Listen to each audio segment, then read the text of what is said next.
Doctor Jitendra, nose bleeding, नाक में से खून बहना, राइट? तो स्पेसिफिकली सबको होता है कि समर होता है तो नाक में से ब्लीडिंग ज्यादा होता है। तो सबसे पहले वो रीजन क्या है कि नोज ब्लीडिंग होता है? और बहुत सारे लोग जब भी ब्लीडिंग होता है तो ऐसा करते हैं कि सिर में पानी डालते हैं, राइट? तो एज इट ट्रू कि सिर में पानी डालने से ब्लीडिंग बंद हो जाएगा?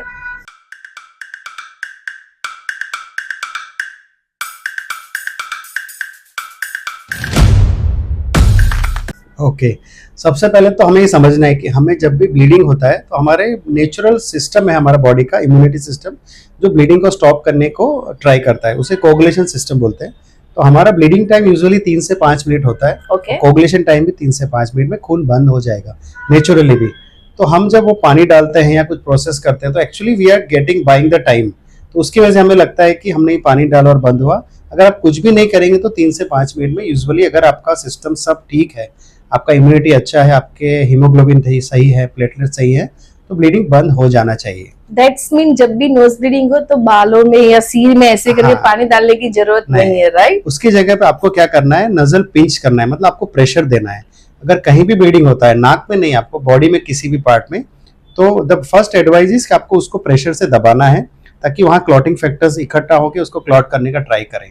ओके। तो उसी तरह से नाक को भी आपको पिंच करना है दोनों साइड से। उसकी वजह से क्या होगा कि एक्टिव ब्लीडिंग बंद हो जाएगा और जहां से आ रहा है वहां पे धीरे धीरे क्लॉटिंग फैक्टर आने के बाद वहां क्लॉट बनना शुरू हो जाएगा। ओके। इसमें दूसरा एक क्वेश्चन पूछूंगी कि नोज ब्लीडिंग मोस्टली सबका ऐसा है कि भाई गर्मी बहुत पड़ रही है, समर है, इसकी वजह से होता है, तो एज इट ट्रू कि समर में ही होता है? नहीं, समर या गर्मी सर्दी से इसका कोई लेना देना नहीं है। इसके अलग अलग एज ग्रुप के हिसाब से अलग अलग रीजंस होते हैं।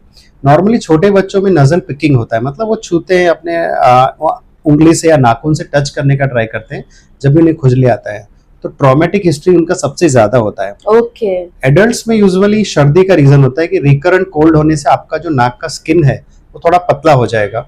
उसकी वजह से अगर आपको ब्लड प्रेशर या ऐसा कुछ है तो वो जल्दी से वहाँ ब्लीडिंग होने के चांस रहेंगे।